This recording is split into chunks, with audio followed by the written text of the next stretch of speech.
Deyirlər, ha, qadın müqəddəsdir, qadın doğrudan da müqəddəsdir. Qadın Tanrıdan sonra həyat verici varlıqdır. Bəli.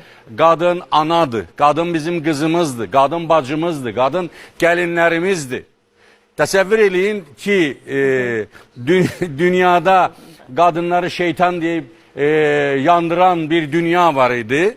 Amma həmin o zamanda, həmin orta əsrlərdə Sara Xatun vardı, Azərbaycan qadını var idi.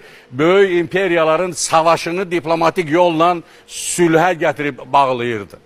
Yəni Azərbaycan qadınlarını biz bu günləri efirimizdə, ekranımızda onların gözəl tərəfləri ilə, analıq tərəflərini, sədaqət tərəflərini, etibarlı olmaq tərəfləri ilə təqdim eləməliyik, göstərməliyik. Bu günlər Azərbaycan qadınları elm sahəsində, mədəniyyət sahəsində, kütləvi informasiya vasitələrində, həyatımız, dövlət işlərində, həyatımızın bütün sahələrində qadınlar var. Bəli. Bilirsiniz, mən